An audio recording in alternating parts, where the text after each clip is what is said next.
Cümleten selamun aleyküm hanımlar. Diva Patik YouTube kanalıma hepiniz hoş geldiniz. Bugün birlikte kilim desenli çok güzel bir 5 diş patik yapacağız. Ben patiğimde tarçın rengi ve krem olmak üzere 2 tane normal patiklik ip kullandım. Şişlerim 3 numara. Hemen modelimi de göstereceğim. İşte hanımlar, kilim desenli patiğimiz bu şekilde. Model böyle, hem çok kolay hem de çok gösterişli. Patiğimizin tabanı bu şekilde. Topuk kısmı, yanları, modelimiz bu. Bu patik benim elimin ölçülerine göre 37, 38 ve 39 numara ayaklar için uyumlu oldu hanımlar. Hemen patiğimi kenara bırakıyorum. Birlikte modelimize başlayalım. Ben patiğime her zaman olduğu gibi hanımlar burun kısmından başladım. 12 ilmek olarak. Öncelikle 12 ilmeğimi atıyorum. Şu birinci ilmeğim, 2, 3, 4, 5, 6, 7, 8, 9, 10, 11 ve bir ilmek daha atıyorum, 12. Ardından geri döndüm hanımlar, arka yüzdeyim. Bu aşamada bu ilk kenar ilmeğimi örmeden alıyorum. Diğer ilmeklerimi arka yüzde sırası ile ters olarak örüyorum hanımlar. İlk sırada ilmeklerimizi ters örüyoruz. Sıra sonuna kadar ilmeklerimi öreceğim. Sonuncu ilmeğimi de yine ters ördüm. Şimdi geri dönüyorum, ön yüzdeyim. Artık düz örgü uygulaması yapacağız. 5 yere geçeceğiz. İlk ilmeğimi örmeden alıyorum. İkinci ilmeğim 3, 4, 5, 6. İlk 6 ilmeğimi ördüm. Kalan 6 ilmeğimi de ikinci şişim ile örüyorum. 2, 3, 4, 5 ve 6. Şimdi hanımlar hiç geri dönmeden ilk başladığımız yerlerden 3. şişimize ilmekler çıkaracağız. İlk ilmeğimi hemen şu kenardan ilmeğin iki kanadına birden girerek çıkarıyorum. Devamında ilmek çıkartabilmek için de tığımdan yardım alacağım. Sırasıyla başlangıç yerlerine girerek ilmekler çıkarıp şişime takıyorum. Burada 2 ilmek oldu. Şu 3. ilmeğim. Başlangıç yerine hanımlar ilmeğin iki kanadına birden girerek ilmek çıkaralım. Patik burnumuz daha sağlam oluyor. Şu 5. ilmeğim. Şu da 6. ilmeğim. Şimdi bir 6 ilmek daha çıkaracağım. Onu da 4. şişime takacağım. Şu 1. ilmeğim hanımlar. Şu 2. Şu 3. ilmeğim. Şu 4. ilmeğim. Şu 5. ilmeğim. Ve en son şu kenara da girerek bakın şuraya. Buradan da bir ilmek çıkartıyorum, 6. 4 şişimde de 6'şar ilmeğim oldu. 5. şişimi aldım, örmeye başlayacağım. Bir sıra boyunca ilmeklerimizi düz olarak öreceğim hanımlar. 5 diş patikte bir sıra dediğimiz olay şudur. 4 şişimizdeki ilmeklerimizi de örüp tamamlayınca bir sıra örmüş oluyoruz. 2. şişime geldim. Boşalan şişim ile sıradaki şişimdeki ilmeklerimi örüyorum. 5 diş patik böyle dolana dolana örülüyor. 3. şişime geldim. Şimdi de buradaki 6 ilmeğimi öreceğim düz olarak.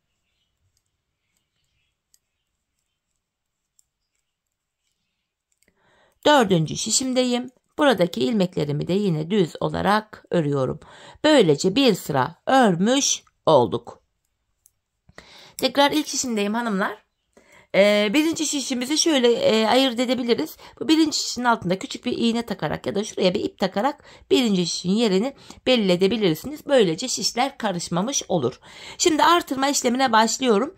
Artırma işlemini hanımlar bu sağ ve sol kenardan yapacağız. Ortalardan yapmıyoruz artırmaları. İlk şişimdeyim. Kenar başta. 2 ilmeğimi örüyorum. 1, 2. Ardından ikinci ilmeğimin altındaki şu ilmeğimin kenarına girdim ve buradan aldığım ilmeğimi düz örüyorum. İlk artırmamı yaptım. Kalan 4 ilmeğim düz örülüyor. Böylece birinci şişimde 7 ilmek oldu. İkinci şişime geldim. Kenar sol tarafta. Son 2 ilmeğim kalana kadar öreceğim. Kenardan artırmamı yapacağım. Bakın sondan ikinci ilmeğimin altındaki hemen şu ilmeğimin kenarına girdim ve buradan aldığım ilmeğimi de düz ördüm. Kalan 2 ilmeğimi düz örüyorum. Üçüncü şişime geldim. Kenarımız başta. 2 ilmek örüyorum. Ardından ikinci ilmeğimin altında şu ilmeğimin kenarına girdim ve buradan aldığımı da düz ördüm. Kalan 4 ilmeğimi düz örüyorum. İlk 3 şişimde 7'şer ilmeğim oldu. 4. ve sonuncu şişime geldim. Kenarımız hanımlar sol tarafta. Son 2 ilmeğim kalana kadar öreceğim ki sonra da kenardan artırmamı yapacağım. Bakın sondan ikinci ilmeğimin altına şuraya girdim ve buradan aldığımı da düz örüyorum. Kalan 2 ilmeğim yine düz örülüyor. 4 şişte de 7'şer ilmeğimiz oldu. Tekrar ilk şişimdeyim hanımlar. Bir sıra artırma yapmıştık. Bu bir sırada da artırma yapmadan ilmeklerimizi düz öreceğiz. 5 şiş patik burun kısmında bir sıra artırma yaparken bir diğer sırada ilmeklerimizi normal düz örüyoruz. Sebebi şu: her sıra artırma yaparsak eğer patik burnu bir anda açılma yapar. 3. şişime geldim. 3 ve 4. şişimdeki ilmeklerimi de düz öreceğim.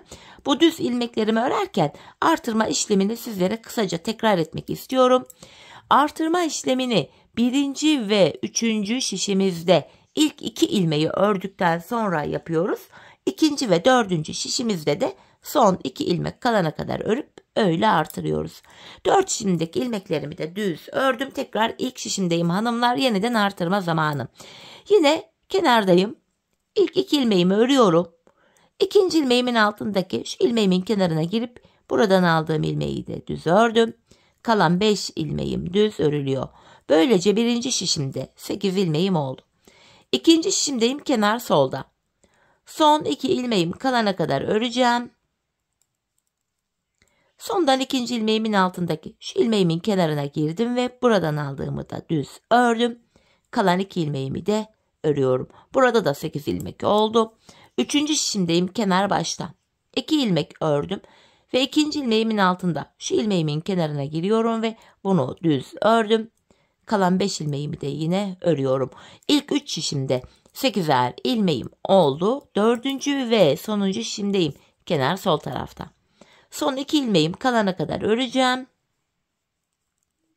Ve sondan ikinci ilmeğimin altındaki şu ilmeğimin kenarına giriyorum. Buradan aldığımı da yine düz ördüm. Kalan 2 ilmeğimi de düz örüyorum. Şimdi de 4 şişimizde 8'er ilmek oldu. Bir sıra ilmekleri düz öreceğiz hanımlar. Sonraki sıra artıracağız. Düz öreceğiz, artıracağız. Patik burnumuzu bu şekilde tamamlayacağız. Ben bu patiğimde her bir şişimde 14'er ilmek olana kadar artırdım. Ardından modelime geçtim.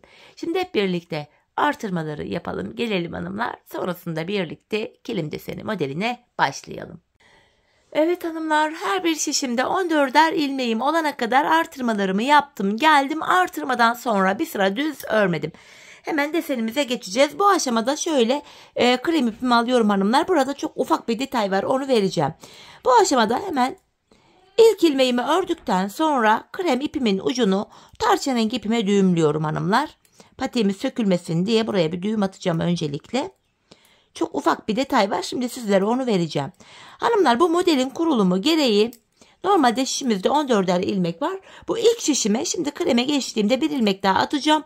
Bu ilk şişimde 15 ilmeğim olacak. Bakın bir ilmek ördükten sonra bu defa bu ilmeğin altındaki şu, bakın ilk ilmeğimin altındaki şu ilmeğimin altına girerek buradan aldığım ilmeğimi de ördüm. Bir artırma daha yaptım.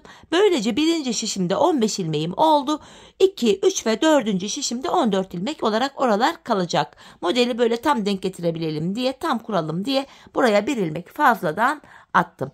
Şimdi diğer ilmeklerimi sıra sonu derken 4 şişimizdeki ilmeklerin tamamını da krem ipimiz ile öreceğiz hanımlar. Tarçın rengi ipimiz bekleyecek.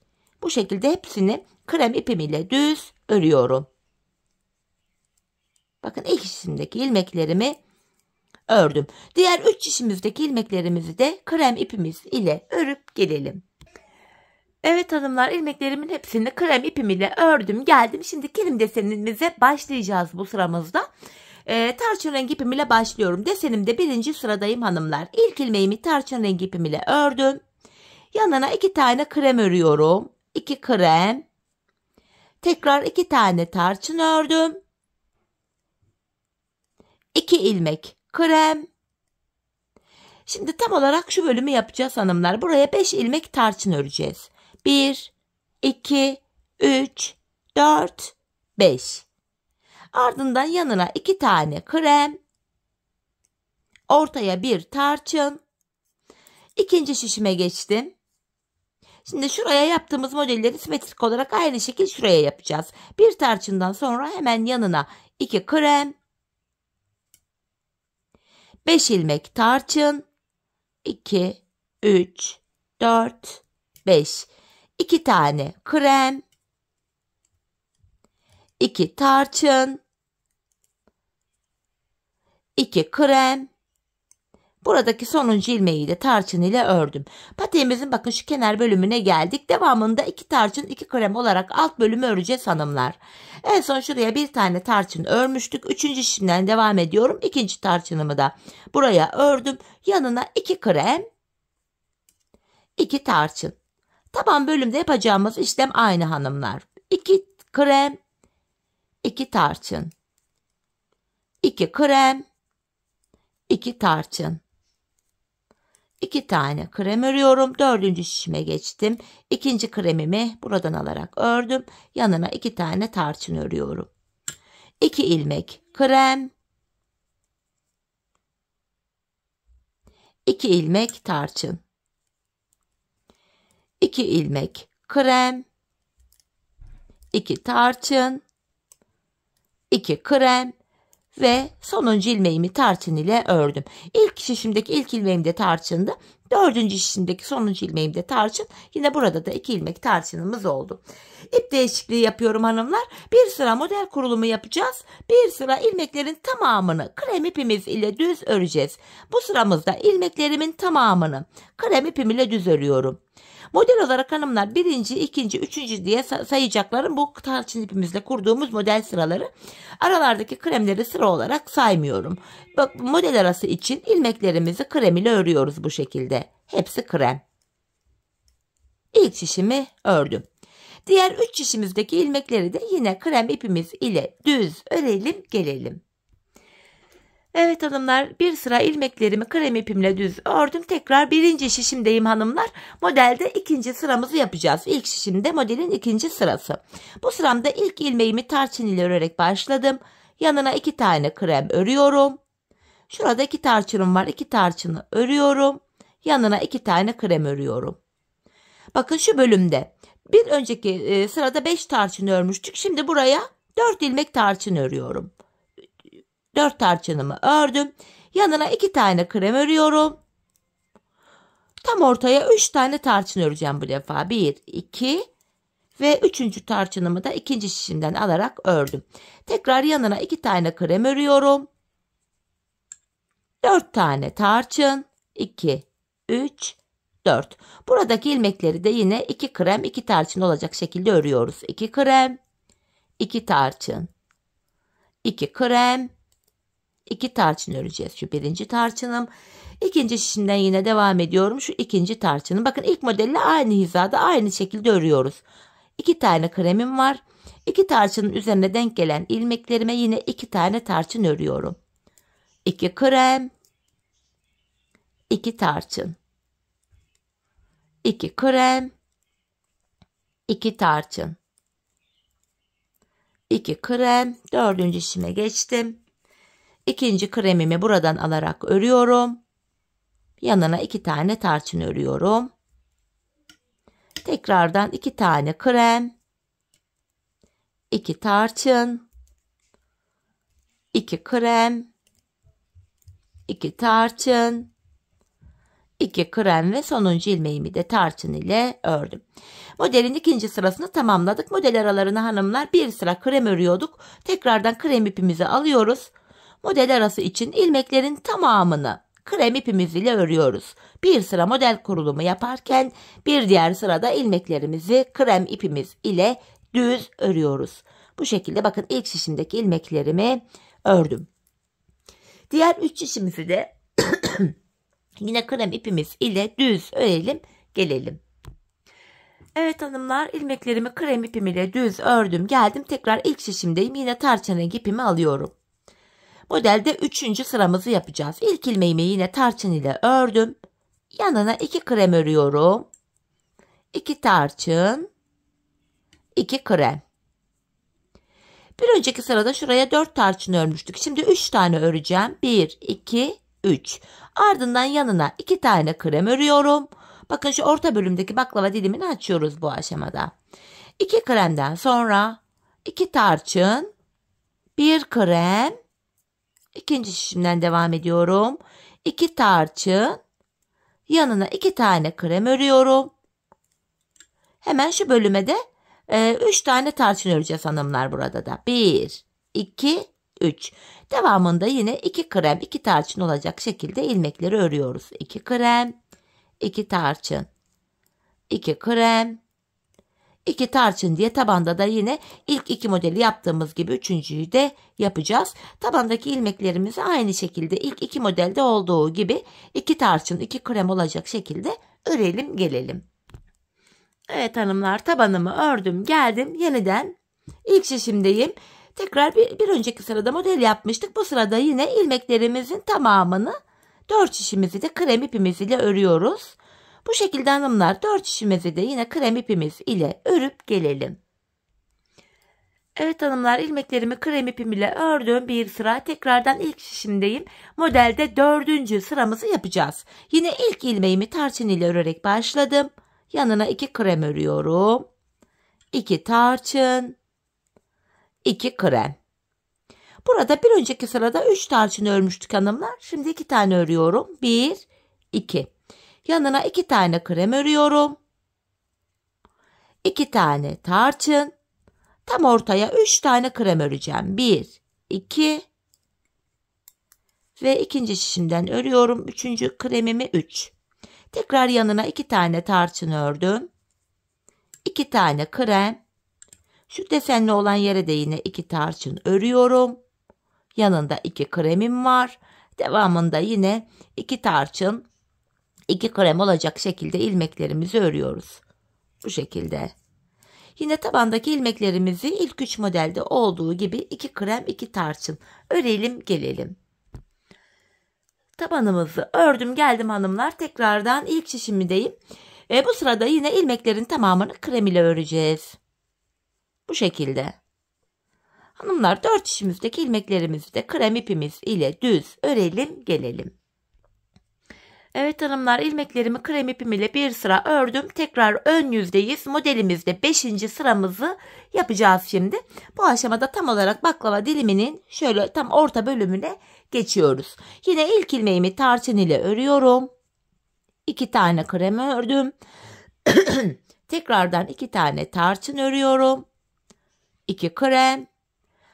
Buraya hanımlar artık bir tane tarçın öreceğiz. Bakın modelimizi. Önce 5 yaptık. Sonra 4. Sonra 3. Sonra 2. Sonra da 1. Bir tarçından sonra hemen yanına 2 tane krem ördüm.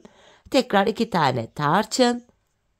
Yanına 2 tane krem örüyorum. Ortaya bir tane tarçın ördüm. Yani tam olarak bu bölümü yaptık. İkinci şişimden devam ediyorum. Hemen yanına 2 tane krem. 2 tane tarçın. Tekrar 2 tane krem. Şurada da bir tane tarçın kalıyor. Bir tarçın ilmeğimi ördüm. Devamında artık 2 krem 2 tarçın olacak şekilde ilmeklerimizi örüyoruz. Bu şekilde 2 krem 2 tarçın böyle devam ediyoruz. Bu şekilde hanımlar. İlk modelimizi yaptık. İlk modelimizin yarısını yaptık. Tabanımızı da yine ilk 4 modelde olduğu gibi 2 tarçın 2 krem olacak şekilde örelim gelelim. Tabanımızı ördüm hanımlar. Tekrar birinci şişimizdeyiz. Bir önceki sırada model yapmıştık. Bu sırada yine ilmeklerimizin tamamını krem ipimiz ile bir sıra boyunca 4 şişimizi de krem ipimiz ile düz örelim gelelim. Evet hanımlar, ilmeklerimi bir sıra krem ipim ile ördüm geldim. Şimdi tarçın rengi ipimi tekrar alıyorum. Modelimizde 6. sıradayız. Baklava dilimini açtık. Bu sırada artık baklava dilimimiz kapanacak 6. sıramızda. İlk ilmeğimi tarçın rengi ipim ile ördüm. Yanına 2 krem, 2 tarçın, 2 krem. Burada en son bir tane tarçın örmüştük. Artık buradaki baklava dilimi kapanacağı için tekrardan 2 tane tarçın örüyorum buraya. 2 tarçın. Yanına 2 tane krem ördüm. 2 tarçın. Ortaya 3 krem. 1, 2. İkinci şişimden öreceğim 3. kremimi de. Şu da 3. kremim. Tekrardan 2 tarçın örüyorum. 2 krem. Buraya da yine bakın hanımlar 2 tane tarçın öreceğim. Bir önceki sırada 1 tarçın yapmıştık. Şimdi 2 oldu artık burası. Devamında 2 krem 2 tarçın olacak şekilde ilmeklerimizi öreceğim. Bu şekilde. Tabanımızı yine ilk 5 sırada olduğu gibi 2 tarçın 2 krem olacak şekilde örüp gelelim. Tabanımızı ördüm geldim hanımlar. Tekrardan ilk şişimizdeyiz. Yine bu aşamada ilmeklerimizi krem ile örüyoruz hepsini. Bu şekilde. 4 şişimizi de hanımlar krem ipimiz ile örelim gelelim. Evet hanımlar ilmeklerimi bir sıra krem ipim ile ördüm. Şimdi tekrardan tarçın ipimi alıyorum. Modelde 7. sıramız. İlkini tarçın ile örerek başladım. 2 tane krem örüyorum. Hemen 2 tarçın, 2 krem. Buraya hanımlar bakın bir önceki sırada 2 tarçın örmüştük. Şimdi 3 tarçın. 1, 2, 3. Yanına 2 tane krem örüyorum. 2 tarçın. Ortaya 1 krem. İkinci şişimdeyim. Buraya da hemen 2 tarçın örüyorum. Tekrar 2 krem. Şuraya da hanımlar bakın 3 ilmek tarçın öreceğiz bu sırada. 1, 2, 3. Devamında 2 krem 2 tarçın olacak şekilde ilmeklerimizi öreceğiz. 2 krem. Tarçın böyle devam ediyor. Tabandaki ilmeklerimizi de yine aynı şekil örelim gelelim. Tabanımızı ördüm geldim hanımlar. Tekrar ön yüzdeyiz. Yine bir önceki sırada model yapmıştık. Bu sırada ilmeklerimizi yine krem ipimiz ile örüyoruz. Bu şekilde hanımlar 4 şişimizi de krem ipimiz ile örelim gelelim. Evet hanımlar bir sıra ilmeklerimi krem ipim ile ördüm geldim. Şimdi tarçın rengi ipimi alıyorum. Şimdi de modelimizde 8. sıradayız. İlk ilmeğimi tarçın ile ördüm. Yanına 2 krem, 2 tarçın, 2 krem. Bir önceki sırada 3 tarçın örmüştük. Şimdi 4 tarçın örüyorum. 1, 2, 3, 4. Yanına 2 tane krem. Ortaya 3 tarçın öreceğim. 1, 2 ve ikinci şişimden devam ediyorum. 3. Ardından hemen yanına 2 krem örüyorum. Hemen bu bölüme de 4 tane tarçın öreceğim. 1, 2, 3, 4. Devamında yine 2 krem, 2 tarçın olacak şekilde ilmeklerimizi örüyoruz. Bu şekil. Tabanımızı yine diğer modellerde olduğu gibi örüp gelelim. Evet hanımlar tabanımızı ördüm geldim. Yine kremimi alacağım. İlmeklerin tamamını krem ipimiz ile bir sıra öreceğiz. Bu şekilde yine. Hanımlar bir sıra 4 şişimizdeki ilmeklerimizi de krem ile örüp gelelim. Evet hanımlar bir sıra ilmeklerimi krem ipim ile ördüm geldim. Birinci desenimizin son sırasına geldik. Birinci baklava diliminin 9. sıra yani son sırayı yapacağız. Birinci desenin son sırası ikinci desenin de ilk sırası oluyor hanımlar. Yani tam olarak şu bölümü yapacağız. Böylece modelde başladığımız yere gelmiş olduk. Model 9 sıradan oluşuyor. Birinci modelin sonuncu sırası, ikinci modelin de ilk sırası oluyor. Hemen yapalım. İlk modele nasıl başladıysak aynı işlemi tekrar edeceğiz. Modelin birinci sırasında yaptığımız olayı 9. sırada da yapıyoruz. Şimdi ilk ilmeğimi tarçın ile ördüm. Yanına 2 krem, 2 tarçın, 2 krem. Bu defa 5 tarçın öreceğim. 2, 3, 4, 5. 2 tane krem örüyorum. Ortaya 1 tarçın. İkinci şişimdeyim. Hemen yanına 2 tane krem ördüm. Şimdi de bu tarafa 5 tane tarçın öreceğim. 1, 2, 3, 4, 5 ve devamında yine 2 krem, 2 tarçın. Bu şekilde ilmeklerimizi öreceğiz. 2 krem, 2 tarçın. Böylece hanımlar birinci modelin son sırasını, ikinci modelin de ilk sırasını yapmış olduk. Şimdi tabanımızı ördükten sonra öncelikle şöyle yapalım. Tabanımızı örelim. Gelelim hanımlar, ön yüzde buluşalım.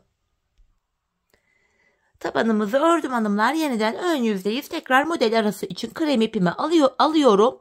Yine ilmeklerimizin tamamını krem ipimiz ile düz olarak öreceğiz. 4 şişimizdeki ilmekleri de. Bu şekilde krem ile ilmeklerimizi örelim, gelelim. Evet hanımlar, bir sıra ilmeklerimi krem ipim ile düz ördüm, geldim. Bakın şeklimiz ortaya çıktı. İlk modelimiz bu. Şimdi ikinci modele başlayacağız. İlk modelin sonuncu sırası, ikinci modelin ilk sırası oluyordu. Şimdi ikinci modelin ikinci sırasıyla devam edeceğiz. Yani aynı işlem devam edecek hanımlar. Bakın ilk modelin ikinci sırasında yaptığımız işlemi ikinci modelin ikinci sırasında da devam edeceğiz.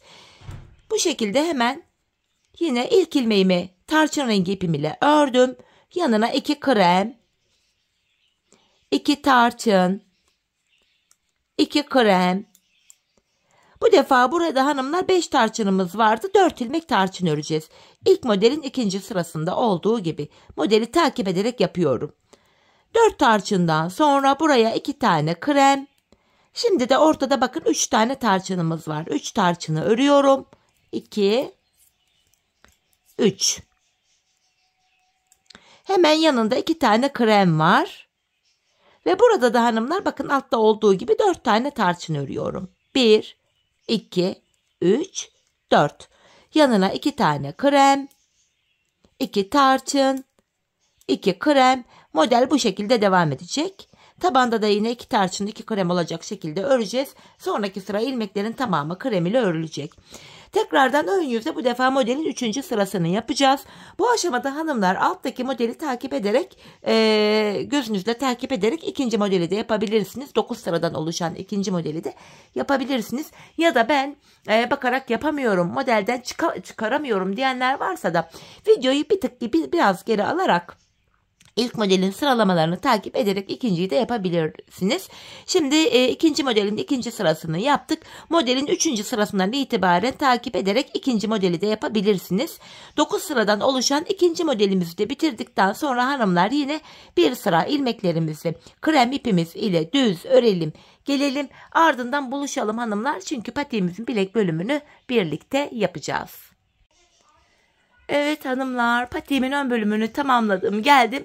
İkinci baklava dilimi desenimi de yaptım. En son buraya da bir sıra ilmeklerimi krem ile düz ördüm. Şimdi hanımlar ilmeklerimizin tamamını bilek ayrımı yapacağız. Ön hazırlık olsun diye ilmeklerimin tamamını bu şekilde tarçın rengi ipim ile öreceğim. İlmeklerimizi böyle örüyoruz düz olarak. Renkli ipimiz ile. Bu aşamada artık krem ipi de kesip arkaya düğümleyebiliriz. Çünkü artık patiğimizin devamında renkli ipimizi kullanacağız. İlk şişimi ördüm. Diğer 3 şişimizdeki ilmeklerimizi de renkli ipimiz ile örelim, gelelim hanımlar. Evet hanımlar, ilmeklerimi ördüm, geldim. Şimdi hemen şu krem ipimi şurada keseceğim. Şöyle ipimin ucunu renkli ipime düğümlüyorum hanımlar. Patiğimiz sökülmesin diye. Şimdi tekrar ilk şişimizdeyiz. Bilek ayrımını yapacağız. Bu ilk şişimde hanımlar 15 ilmeğim vardı. Diğerlerinde 14. Burada şimdi son bir ilmeğim kalana kadar öreceğim. İlk şişimde son bir ilmeğim kalana kadar ilmeklerimi öreceğim. Şu kremin ucunu da gizleyerek götüreyim. Bu şekilde yapınca sonradan ip gizlemek durumunda kalmıyoruz. Daha pratik oluyor. Bakın. Şu şekilde ipimin ucunu gizledim. İlmeklerimi son bir ilmeğim kalana kadar örüyorum.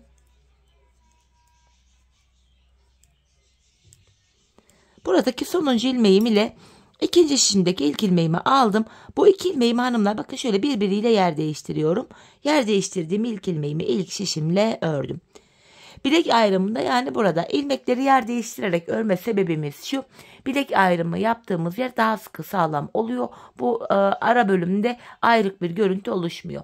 Patiğimizin arka bölümüne geldik. Ben şu kenarlara hanımlar şu bölümlere 8'er ilmek haroşa ördüm.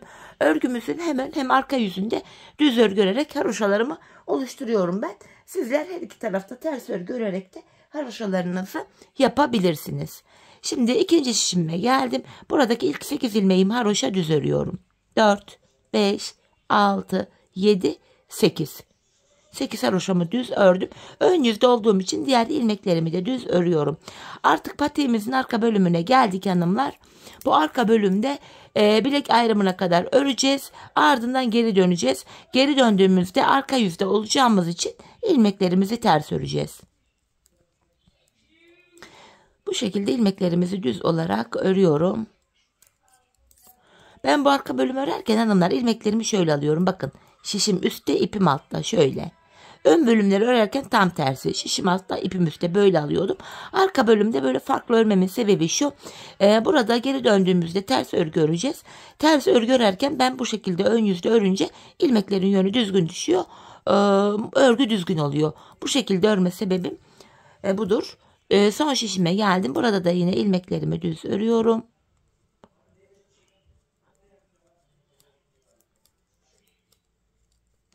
Bakın son 8 ilmeğim kaldı. Bunlar da haroşa olduğu için bunları normal düz olarak örüyorum yine. Bilek ayrımına geldim. Bilek ayrımına kadar ördük. Şimdi geri döneceğiz. Yapacağımız işlem bu. Bilek ayrımına kadar örüp geri döneceğiz. Örüp geri döneceğiz. Geri döndüm.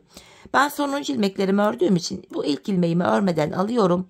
Bu kenar ilmeğimle birlikte toplam 8 ilmek haroşamı düz örüyorum. 4, 5, 6 ve 7. 7 bir ilmek daha ördüm 8. 8 ilmek haroşamı düz ördüm. Bakın ön yüze bir diş haroşa düştüm. Kalan ilmeklerimi arka yüzde olduğum için ters öreceğim. Bu şekilde. Hanımlar patiğimizin arkasında yapacağımız işlem hepi topu bu kadar. Bilek ayrımına kadar öreceğiz, geri döneceğiz, öreceğiz, geri döneceğiz. Ön yüzdeysek eğer düz örgü, arka yüzdeysek de şu anda yaptığımız gibi ters örgü uygulaması yapacağız. Sadece kenarlardaki 8'er ilmek haroşamızı haroşa olarak örmemiz gerekiyor. Burada başka yapılacak bir işlem, model, detay yok. Bu şekilde ilmeklerimi örmeye devam ediyorum yine. Gayet de kolay hanımlar, patiğimizin bu arka bölümü tek renk olduğu için. Son şişime geldim. Buradaki ilmeklerimi de yine örüyorum. Bu şekilde. Son 8 ilmek kalana kadar öreceğim. Son 8 ilmeğim haroşa. Bakın son 8 ilmeğime geldim. Bunları düz öreceğim hanımlar. Bu şekilde bilek ayrımına kadar bu haroşa ilmeklerimi düz örüyorum. Bilek ayrımına geldim. Geri dönüyorum. Yapacağımız işlem bu. Gördüğünüz gibi geri döndük. Şimdi bir önceki sırada yaptığımız işlemin aynısını yapacağız yine. İlk 8 haroşa ilmeğim haroşa düz örüyorum. Ve devamında gelen diğer ilmeklerimi de yine düz örmeye devam edeceğim. Yapacağımız işlem bu. Şimdi şöyle baktığımızda hanımlar patiğimizin şu kenarlarında birer diş haroşamız oluştu bile. Ben bu patiğimin şu arkasına hanımlar toplamda 14 diş, 14 sıra haroşa ördüm. Benim ölçülerime göre tam oldu. Sizler bu aşamada patiğinizi örerken ayağınıza giyin hanımlar. Ayağınıza deneyin. Patiğinizin arkasını topuğunuzun kenarına gelene kadar örmeniz gerekiyor. Bu şekilde ölçü alarak yaparsanız patik ayağınıza tam olur. Şimdi hanımlar hep birlikte patiğimizi ölçülerimize göre örelim, gelelim. Sonrasında birlikte topuğumuzu keselim. Evet hanımlar, patiğimin arka bölümünü 14 sıra haroşa olacak şekilde ördüm geldim. Bu aşamada hanımlar bakın bilek ayrımından sonra şu bölüm genişlediği için ilmeklerin hepsi bakın dümdüz duruyor. Yani tek şişte toplanacak duruma geldim. Ben de bu aşamada topuk kesiminde bana kolaylık sağlasın diye ön yüzden baktığımızda sol tarafa 24 ilmek ayırdım. Kalan ilmeklerimi de sağ şişime taktım. Şimdi topuğumuzu örmeye başlayacağız. Bu bölümde kenardaki 8 ilmek haroşamızı yine haroşa olarak öreceğiz hanımlar. Topuk bölümünde de model bütünlüğü sağlansın diye 8 haroşamı ördüm. Ön yüzdeyim, ilmeklerimi düz olarak ve sayarak örmeye devam edeceğim. Şu 9. ilmeğim 10, 11, 12, 13, 14, 15, 16, 17, 18, 19, 20, 21, 22, 23 ilmeğimi ördüm. 24. ilmekte öndeki ikisini alıyorum. birlikte keserek örüyorum. Zaten bu tarafı da 24 ilmek ayırmıştık. Burada da 24. de kesimi yaptık. Topuğumuz için ortaya baktığımızda burada da 8 ilmek kaldı. Bu 8 ilmek her seferinde birer birer kesilecek, eksilecek, bitecek ve böylece topuğumuz oluşacak. Şimdi yapacağımız işlem şu. Kesimden sonra geri dönüyoruz hanımlar. Arka yüzdeyim, ilk ilmeğimi örmeden aldım. Arka yüzde ilmeklerimi ters örüyorum. Sadece son 8 ilmeğim haroşa olduğu için son 8 ilmeğimi düz öreceğim. Bu şekilde bakın, son 8 ilmeğim kaldı. Haroşa ilmeklerimi düz olarak örüyorum. Bu şekilde sonuncuyu da ördüm. Tekrar geri döndüm, ön yüzdeyim. Bir önceki sırada yaptığımız işlemin aynısını yapacağız. Yani ilk 23 ilmeğimizi öreceğiz. 24. ilmekte kesimimizi yapacağız. 8 haroşamı ördüm. Yine sayarak gidiyorum. 9, 10, 11, 12, 13, 14, 15, 16, 17, 18, 19, 20, 21, 22, 23. 24. ilmekte öndeki ikisini alıp birlikte kesiyorum. İkinci kesimi de yaptım. Bir önceki sırada arada 8 ilmek vardı. Şimdi baktığımızda 1 ilmek eksildi, 7 ilmek kaldı. Yapacağımız işlem şu. Kesim yaptık, geri dönüyoruz. Arka yüzde ilmekleri öreceğiz. Ön yüzde yine 23 ilmek örüp 24'te kesim yapacağız. Biz bu kesme işlemine arada kalan 7 ilmeğimiz birer birer eksilip bitene kadar devam edeceğiz. Şimdi patiğimizin topuğunu sizlere anlattığım gibi örüp gelelim hanımlar. Evet hanımlar, aradaki ilmeklerin bitene kadar patiğimin topuğunu ördüm geldim. İlk başta buraya 24 ilmek ayırmıştık. Kesimlerden sonra sağ tarafta da 24 ilmek kaldı. Şimdi patiğimin düz tarafı içeride, ters tarafı da dışarıda olacak şekilde ikiye katladım. Şimdi kesimimi yapacağım. Ben tığ ile kolay kesim yapabildiğim için tığımı aldım. İlk kesimim şöyle. Benden taraftaki şişten bir ilmek, ikinciden de bir ilmek aldım. İkisini topluyorum. Diğer kesimlerim de şöyle. Benden taraftaki şişten bir ilmek, ikinciden de bir ilmek aldım. İkinci ilmeği ilkinin içinden geçirip tığımdaki ilmekleri topluyorum. Benden taraftaki şişten bir ilmek, ikinciden de bir ilmek aldım.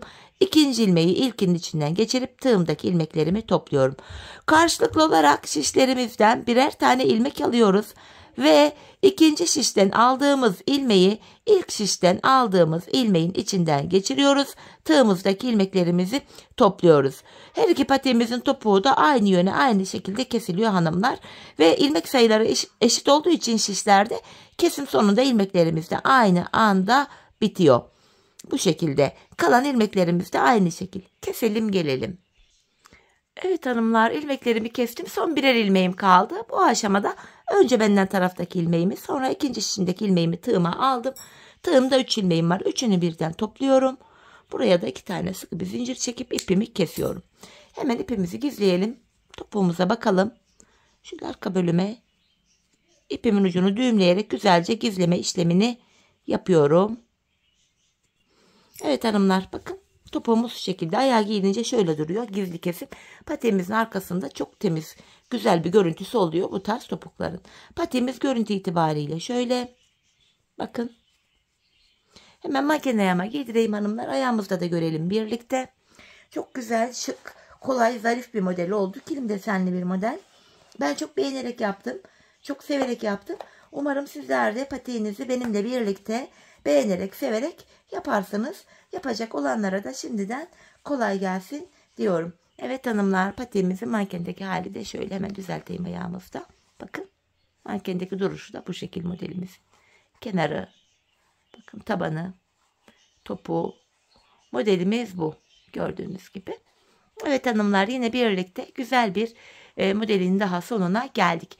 Umarım sizlere faydalı, hoş bir video olmuştur. Yeni modellerde, yeni videolarda buluşmak dileğiyle. Şimdilik hoşça kalın, sağlıcakla kalın.